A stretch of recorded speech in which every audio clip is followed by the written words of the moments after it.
Hello, folks. It's Friday. You know what that means? It's time for Top 5 Friday.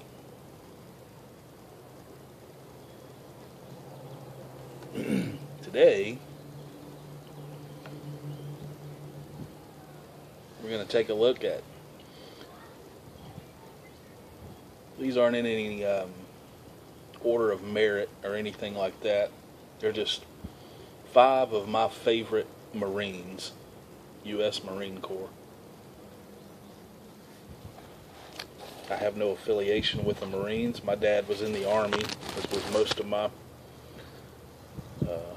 relatives who served.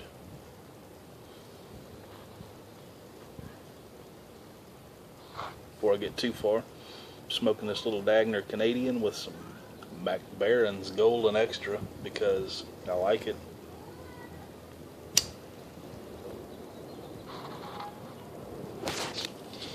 Today you might have heard me mention this before, kind of in passing. I do this thing called Honor the Veteran.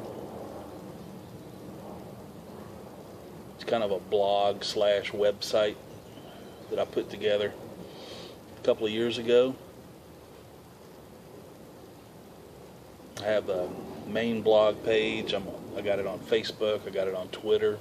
I might start a YouTube channel for it. I haven't quite decided yet. But anyway, I've kind of been on a little hiatus from it, but I've started it back up today. So I will shamelessly plug that down there. Go check it out. I'm in the middle of kind of recreating the Vietnam Memorial Wall. I'm listing everybody that's on that wall day by day. So anyway, there's that plug. So on to my top 5 Marines.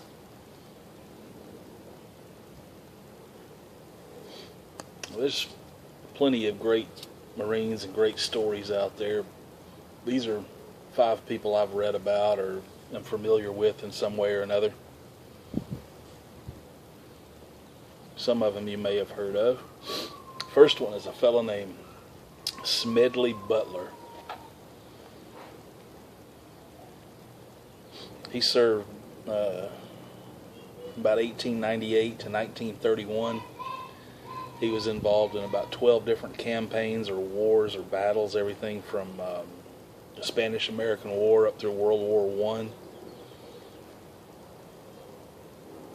Banana Wars, Mexican Revolution,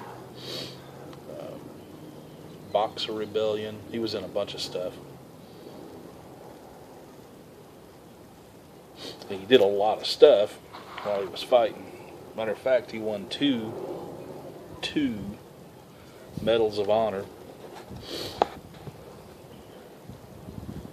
He actually won another award that they don't issue anymore. They only issued it for a very short time, and only about 23 people or something like that were actually awarded this medal. It's called the Marine Brevet Medal, and it was comparable to the Medal of Honor. So you could say he won 3 of them if you include that one in there, which no one else has done. There have been several people that have won 2. He not only won that, he also won an Army and a Navy Distinguished Service Award. The man was just a badass. Next, this is another old guy, Sergeant Major Dan Daly. He served around that same time period from 1899 to about 1929.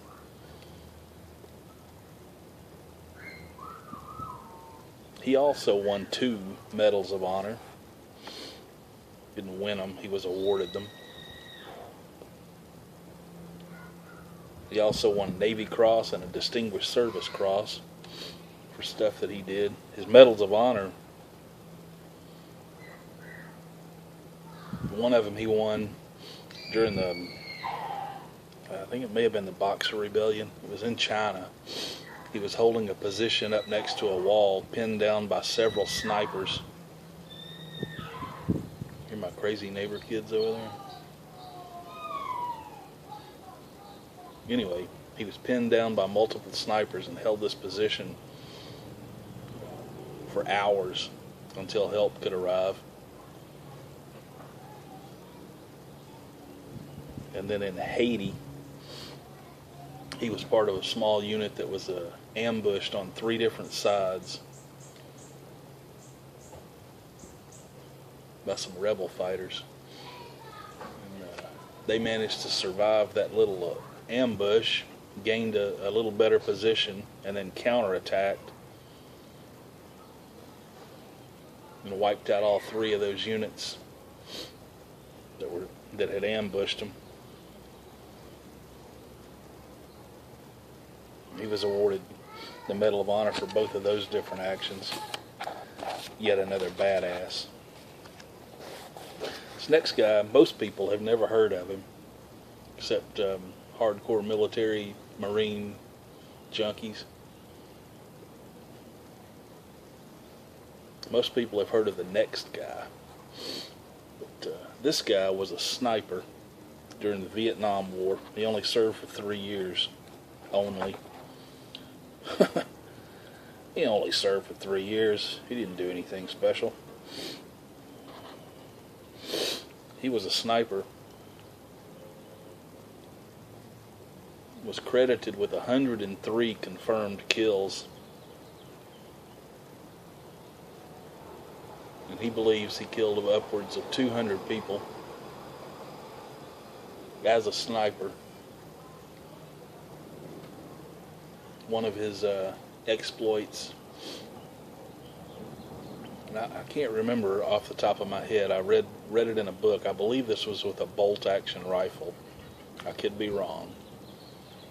On Valentine's Day, 1969, he had a position overlooking a bridge.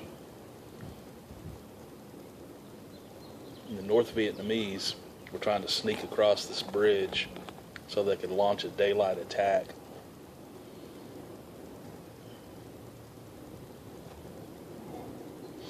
And he sat there and let them get all out on that bridge, out in the middle of it,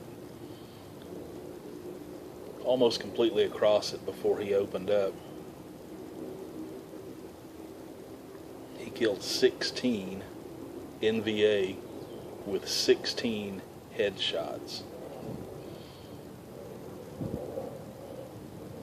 You can imagine they were probably running around and trying to take cover, and he just kept picking them off one by one. Pretty damn impressive. He didn't want anybody to know what he had done. He never really told anybody about it. He thought people that were writing books about their military service were grandstanding and stuff like that. One of his friends somehow found out what he did and wrote a book about it. And he owned up to everything after that. This next guy is probably my favorite Marine of all time.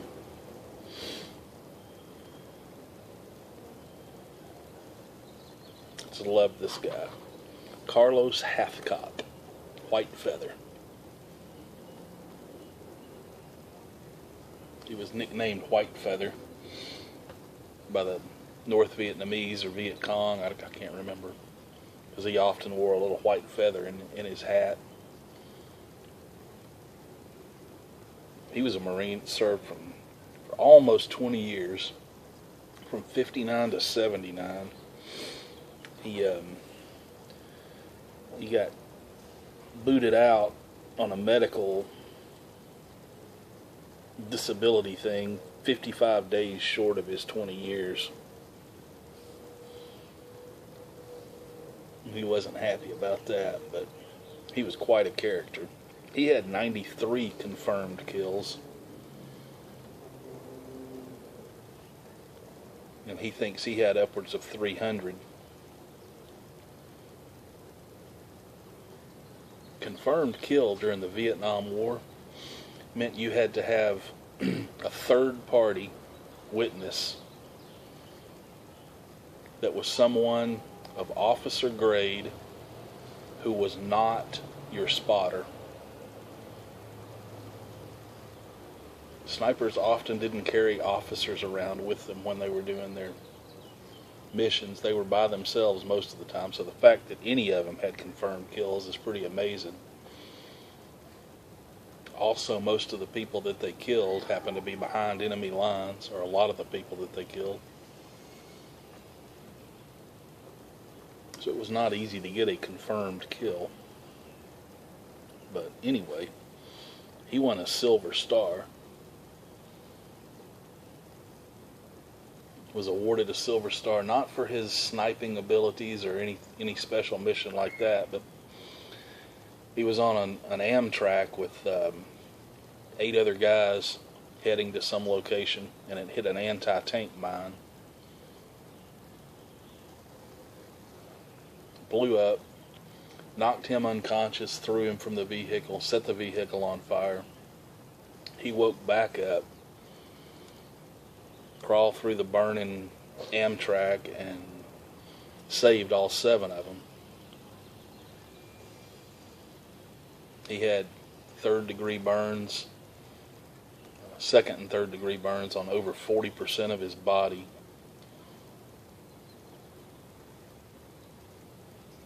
And that's what put him out of action. He also won the Purple Heart for that, or was awarded the Purple Heart. At his time of service in 1967, he set the record for the longest sniper kill was 2,500 yards.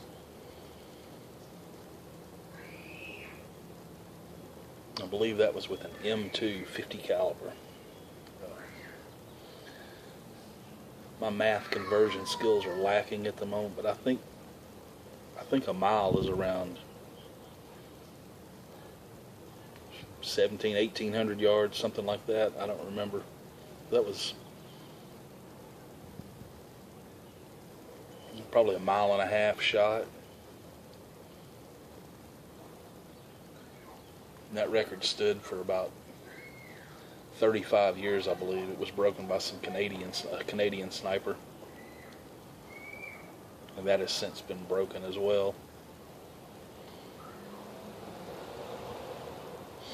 Hathcock's exploits are widely known and exaggerated and talked about, but he's the guy that killed the other sniper, the top North Vietnamese sniper that was stalking him by shooting him through his scope. Hathcock's bullet went through the scope of the other guy, and into his head. What else about him? After he got out of the Marine, or after he got out of active duty, he helped and basically single-handedly, not really, but it was his expertise that put the Marine Corps Scout Sniper school together in Quantico, Virginia. Sniping became a big deal after Mr. Hathcock. And the last one, if you know who it is, good for you. You can't list a list of Marines, of killer Marine, not killer, but great Marines, without mentioning this guy, because he is the Marines' Marine. Lewis Burwell Puller, Chesty Puller. He served for 37 years, from 1918 up until 1955. Fought in multiple campaigns, multiple wars. He was around during World War I, but I don't think he was in Europe. He served in World War II. He served in Korea. He is the most decorated Marine of all of them. And this is an impressive list right here. He was awarded 5 Navy Crosses.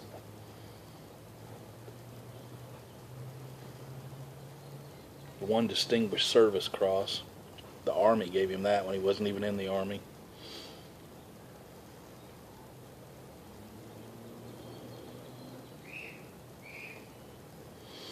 A Silver Star, a Bronze Star, 2 Legion of Merits, Purple Heart, 3 Air Medals, on and on.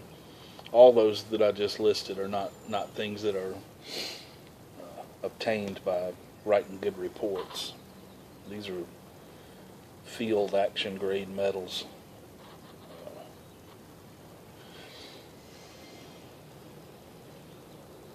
He won his last Navy Cross in it was in Korea. He was 52 years old when he won that one. I keep saying won, I should say awarded, when he was awarded that one.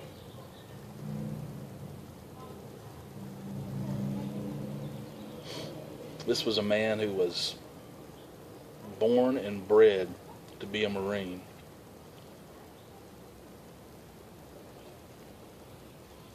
There's some fantastic quotes associated with him. I can't remember a bunch of them. One of them had to do with his unit being surrounded, completely surrounded, and he said something like, well, that makes it easier, now we can shoot in any direction. They can't get away from us now. I think my favorite quote or story from him is he was being shown how to use a flamethrower. It was a big thing in World War II in like Okinawa and Iwo Jima and stuff like that. And he was being shown how to use a flamethrower. And his question was, where do you put the damn bayonet?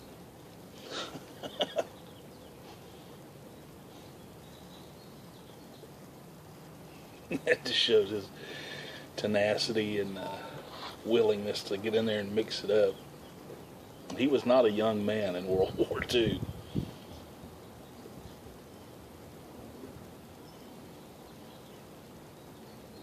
The average age of most fighting men in wars like that is around 22 years old.